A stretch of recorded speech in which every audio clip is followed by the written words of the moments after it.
बिस्मिल्लाहिर्रहमानिर्रहीम। अस्सलाम वालेकुम रहमतुल्लाहि व बरकातुहू। ज़ुबैर ख़ान आपको अपने channel voice of truth VOT में खुशामदीद कहता है। आज हफ्ता का रोज़ है और फरवरी की 4 तारीख़ है। और मैं ये बात दावे से कहता हूँ, आप पाक फौज पे जितने गिले शिकवे करना चाहें आप इस मुल्क के बासी हैं, कर सकते हैं, लेकिन एक बात याद रखना, मैं ये बात दावे से कहता हूँ, खुदा की कसम अगर ये हमारी फौज न होती तो ये न मुल्क नवाज शरीफ संभाल सकता था, न जरदारी के बस की बात थी, न इमरान की बस। कब से ये मुल्क सफ़े हस्ती से मिट चुका होता। ये जो आपने अभी चंद सेकंड की वीडियो देखी है, इसके बारे में ही आज कुछ इस प्रोग्राम में मुख्तसरन बात की जाएगी। अब जहाँ तक इस बात का सवाल है कि आया ये वीडियो असली है या फेक है, इस पर मैं बात नहीं करनी चाहता, क्योंकि मेरे पास कोई ऐसे सोर्सेज नहीं हैं इस बात को कंफर्म करने के कि ये वाकई असल में ऐसी वीडियो है या ये फेक है। लेकिन जिस सोशल मीडिया पर ये या जिस सोशल मीडिया चैनल पर ये वीडियो अपलोड की गई है और चल रही है, वो फ़ौज की वीडियो बनाने में और दिखलाने में ख़ासा मारूफ़ चैनल है। मैंने इस प्रोग्राम में इस वीडियो के मुंदरजात पर ही सिर्फ बात करनी है, क्योंकि जब कोई पैगाम एक दफ़ा दे दिया जाता है तो फिर ये ज़रूरी हो जाता है कि उस पैगाम का दुरुस्त तज्ज़िया भी पेश किया जाए। अब इस वीडियो के मुताबिक पाक फ़ौज के जो मौजूदा चीफ़ हैं उनके हवाला से कहा गया है कि आप पाक फ़ौज पर जितने गिले शिकवे करना चाहें, आप इस मुल्क के बासी हैं इसलिए कर सकते हैं।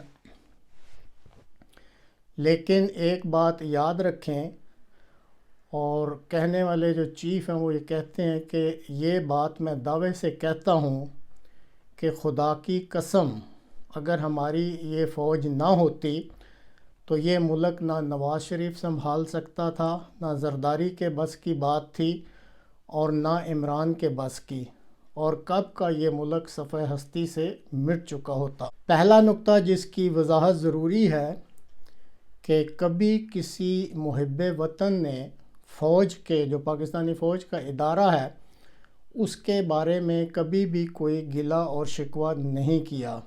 इस इदारा से सब ही मोहब्बत करते हैं और इसकी बहुत ज़्यादा इज़्ज़त भी करते हैं।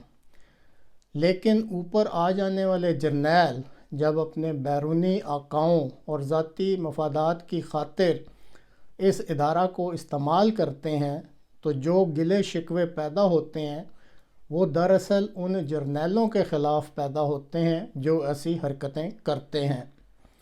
दूसरा ये दावा कि अगर ये फ़ौज ना होती तो ये मुल्क कब का सफ़े हस्ती से मिट चुका होता, इस फ़िक्रा में गो मैं कोई आलम फाजिल तो नहीं हूँ, लेकिन जो थोड़ा बहुत मुझे नाक़िस इल्म है, इस फ़िक्रा में एक खफीफ सा शिर्क का भी इजहार होता है।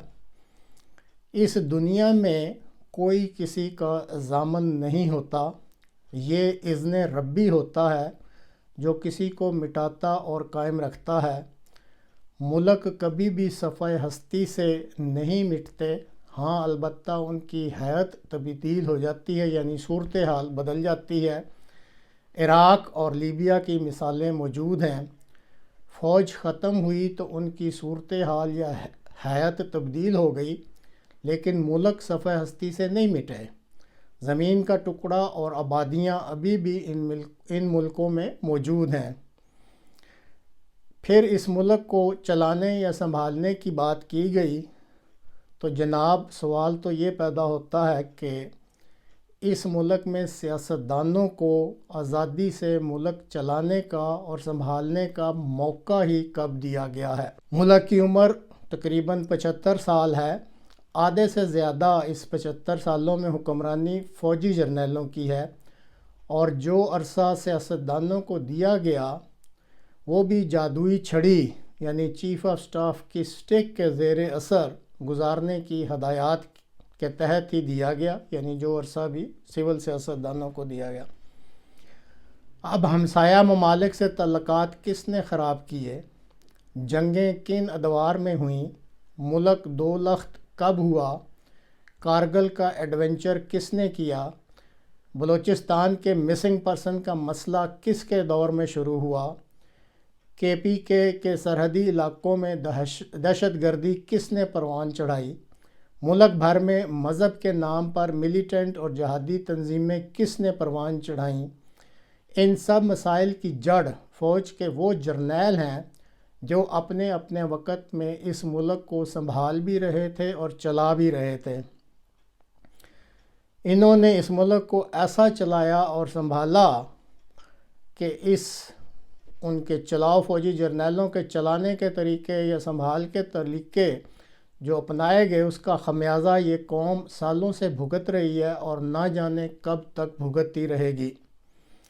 سیاستدانوں کی ناکامی کا ذکر تب اچھا لگتا ہے جب ان کو پورا موقع دیا گیا ہو،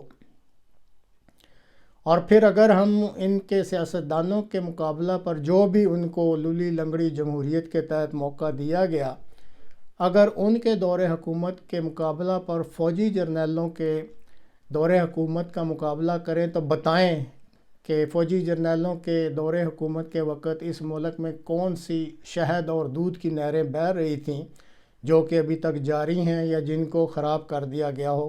اب موجودہ دور کی صورتحال ہی دیکھ لیں کہ جب نواز حکومت چل رہی تھی تو اس کو انہوں نے چلتا کر دیا، پھر عمران آیا، اس سے دل بھر گیا تو اس کو بھی کک مار دی۔ عوام کے ووٹ سے آنے والے یہ ملک کے لیڈر نہ ہوئے بلکہ فوج کے چیف کے بیٹ مین ہوئے، جن کو جب جی چاہا تبدیل کر دیا۔ میں تو یہی کہوں گا کہ خدا کا واسطہ ہے کہ فوج کے اوپر آ جانے والے جرنیل اس کیڑے کو اپنے دماغ سے نکال دیں جو ان جرنیلوں کو اپنے آپ کو ہر وقت ایک اعلیٰ خلائی مخلوق سمجھنے پر مجبور کرتا رہتا ہے۔ آج دنیا بہت آگے جا چکی ہے۔ اگر اس دنیا میں ایک باعزت ملک کے طور پر ابھرنا ہے تو وہ طریقے بھی اپنانے پڑیں گے اس ملک میں جو دوسرے مہذب ملکوں نے اپنا رکھے ہیں۔ اس چیز کا مجھے بھی علم ہے کہ جو پوتڑوں سے بگڑے ہوتے ہیں ان کو درست کرنا آسان نہیں ہوتا، لیکن بہتری اسی میں ہے کہ فوج کے یہ اوپر کے جرنیل اپنی اصلاح خود ہی کر لیں، وگرنہ اس ملک کے رہنے والوں کی جو قوت برداشت ہے اس وقت وہ اپنی آخری حدوں کو چھو رہی ہے۔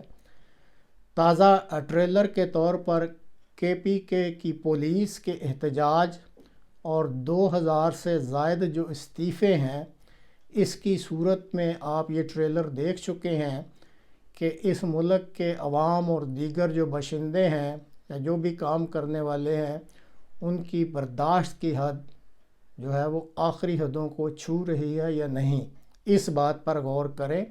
اور اگر ملک کو سنوارنا اور سدھارنا ہے تو فوجی جرنیلوں کو اپنی سوچ تبدیل کرنی ہوگی، اور ملک کے باشندوں اور عوام کی سوچ جو ہے اس کو موقع دینا پڑے گا کہ وہ جس کو چاہتے ہیں وہ اپنا رہنما مقرر کریں، اپنا لیڈر مقرر کریں، اور پھر ان کو پوری آزادی کے ساتھ اس ملک کو چلانے اور سنبھالنے کی ذمہ داری دی جائے۔